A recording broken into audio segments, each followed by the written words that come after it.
Jadi saya dengar langsung dulu ya. Iya. Yang pertama ke Bang Kapitra tadi,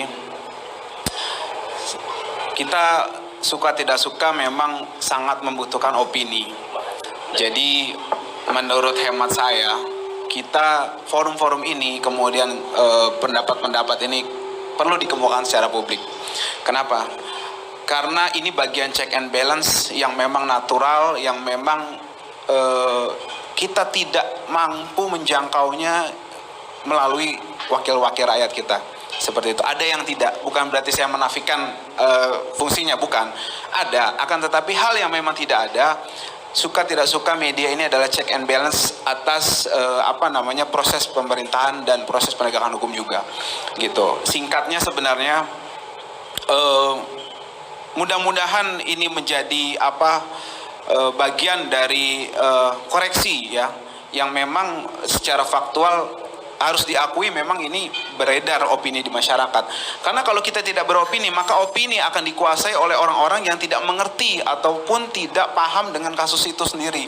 Dan yang buruk, opini akan dikuasai oleh buzzer yang faktanya kemana, omongannya kemana, akhirnya kita sibuk dicuci otak kita ya, informasi kita dikuasai oleh orang-orang yang memang tidak kompeten di bidangnya.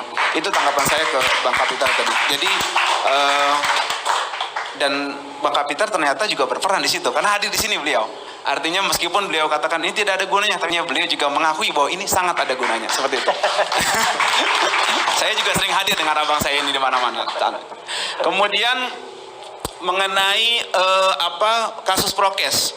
Kasus prokes betul banyak yang memang ditindak. Tapi sekali lagi, sepengetahuan saya, tadi saya mendengar di Tegal ya. Di Tegal itu Pak Edi Susilo itu tidak ditahan. Kemudian tuntutannya perlu diketahui juga nih kalau ada yang belum tahu. Tuntutannya adalah percobaan 4 bulan. Pasalnya sama dengan pasal Habib Rizik 93 Undang-Undang kekarantinaan kesehatan ya, sama gitu. Artinya yang tadi ditanyakan atau ditegaskan oleh Abang Tengku Nasrullah, guru saya, senior saya tadi, itu menjawab tadi. Artinya kalau kita bicara equality for the law yang tadi Ibu Husnul juga cerita, ini juga menjawab 4 bulan percobaan tuntutannya dan beliau tidak ditahan. Lalu tadi menarik masukan dari abang saya tadi Pak Tengku Nasrullah bahwa harusnya kita membahas semua ya, bukan cuma egois tanda petik Habib Rizik. Nah problemnya saya di sini kuasa hukum dari Habib Rizik, itu yang pertama. Kemudian yang kedua adalah kalau semua bagian tim hukum semua, artinya proses Habib Rizik juga kita yang komentari, kita yang berpendapat.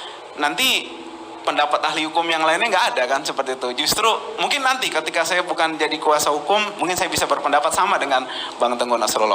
Tapi anyway, saya sangat berterima kasih tadi masukannya Bang Tengku Nasrullah. Insya Allah kita lebih komprehensif dalam menyikapi soal keadilan, bukan cuma semata-mata Habib Rizik seorang.